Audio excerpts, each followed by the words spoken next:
Psychic astrologer হিসেবে পরিচিত Nicolas আউজুলা।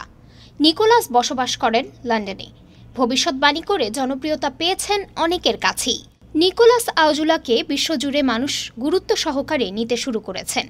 তার কারণ তিনি ভবিষ্যৎবাণী করেছিলেন যে ডোনাল্ড ট্রাম্প 2024 সালে রাজনৈতিকভাবে প্রত্যাবর্তন করবেন, এবং তাই ঘটেছে।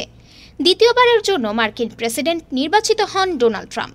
নিকোলাসের আরেকটি ভবিষ্যৎবাণী হল কৃত্রিম বুদ্ধিমত্তা বা এআই এর ক্রমবর্ধমান প্রভাব কর্মসংস্থানে নেতিবাচক প্রভাব ফেলবে, যার বাস্তব প্রতিফলন দেখা যাচ্ছে। নিকোলাস পূর্বাভাস দিয়েছিলেন কোভিড-19-এর।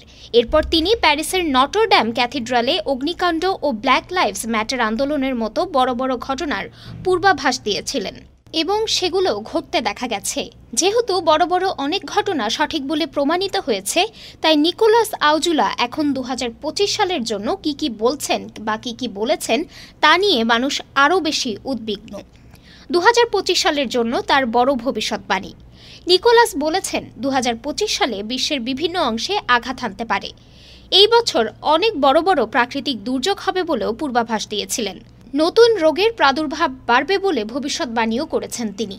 বলাই বাহুল্য যে কোভিডের আবার নতুন করে ফিরে আসা তার ভবিষ্যৎবাণীর সঙ্গে সামঞ্জস্যপূর্ণ বলে মনে করা হচ্ছে। এছাড়াও জলবায়ু পরিবর্তনের ক্রমবর্ধমান প্রভাব নিয়েও উদ্বেগ প্রকাশ করেছেন নিকোলাস। তিনি আরও জানিয়েছেন 2025 সালে বিশ্বব্যাপী মুদ্রাস্ফীতি হবে। ইন্ডিয়া টাইমসের তথ্য, 38 বছর বয়সী এই সাইকিক অ্যাস্ট্রোলজার 2025 সালে তৃতীয় বিশ্বযুদ্ধ শুরু হবে বলেও ভবিষ্যৎবাণী করেছে। উল্লেখ্য, ভবিষ্যৎবাণী সবসময় সত্য হবে এমন নয়, অনেক সময় কাকতালীয়ভাবে ঘটে যেতে পারে। ডেস্ক রিপোর্ট, আজ বার্তা।